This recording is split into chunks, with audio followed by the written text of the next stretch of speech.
وہ جسے تربیت خود غرضی دی گئی ہے وہ اپنے گھر والوں کی بھی پرواہ نہیں کرتا.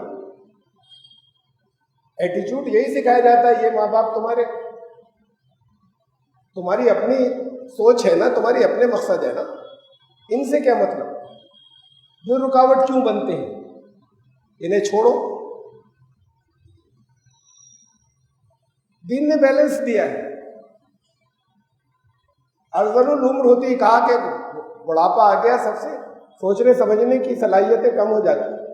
قرآن نے کہا,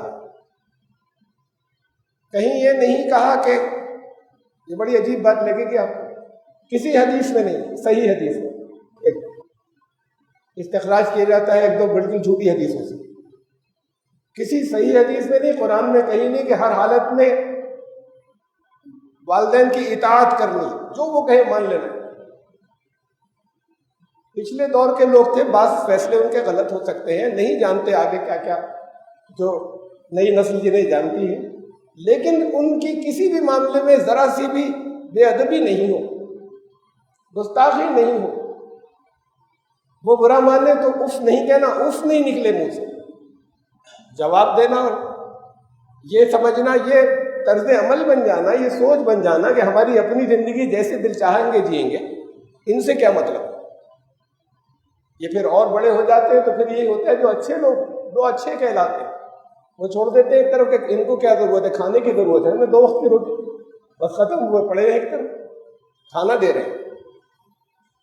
اور پھر اور زیادہ جو خود غرض سماج ہو جاتا ہے, یہ خود غرض سماج بنتا ہے, اور یہ خود غرض خود بنائے ہیں پیرنٹس نے اور ماں باپ نے, اس لیے کہ ذہنیت وہ دی کہ تمہیں آگے نکلنا ہے, دوسروں کی پرواہ مت کرو.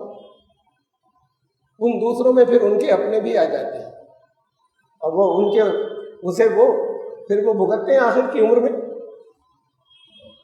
اور زیادہ خود غرض ہوتے ہیں, اور زیادہ ماڈرن ہو جاتے ہیں, تو پھر ماں باپ کو گھر سے نکال کر کے اولڈ ایج ہوم میں ڈالتے ہیں, یا چھوڑ کر چلے جاتے ہیں. ان کی اپنی پراپرٹی بھی, جیسے دل چاہے جیے, کچھ کر سکتے ہیں یا نہیں کر سکتے ہیں.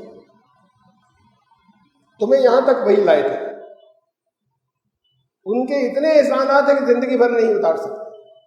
تو قرآن نے کہا کہ اف بھی نہ نکلے منہ سے, ہر حالت میں. وہ مشرک ہے تب بھی شرک میں کہنا مت ماننا, لیکن وَإِن جَاهَدَاكَ عَلَىٰ أَن تُشْرِكَ بِي, شرک میں ان کی اطاعت مت کرنا. وَصَاحِبْهُمَا فِي الدُّنْيَا مَعْرُوفًا, لیکن بھلے طریقے سے پیش آنا. اس مشرکین ماں باپ کی بھی عزت ہو, احترام ہو, بھلے طریقے سے حسن سلوک ہو, یہ اس کی تعلیم دی. اب یہ جو موٹیویشنل, یہ شروع سے جو بنیادیں ڈالتے ہیں, گھر والے بھی ڈالتے ہیں, اور پھر اسے یہ اور بڑھا رہے ہیں, ہوا دے رہے ہیں.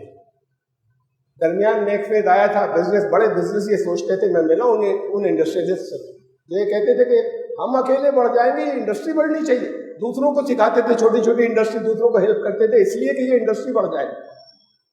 ان کا پھر بھی ہمارے پاس بزنس آئے گا. اب پھر وہی دوبارہ سوچ آئی ہے لوٹ کر کے, ہم دوسروں کو نکل جائیں, ان چھوٹوں کو ختم کر دیں.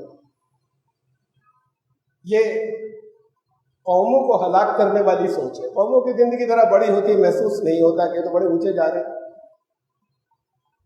لوگ تاریخ سے منہ پھیر لیتے ہیں کہ تاریخ میں کیسے کیسے جو بہت بڑے تھے وہ تہذیبیں کیسے فنا ہوئی, کیسے ہلاک ہوئی.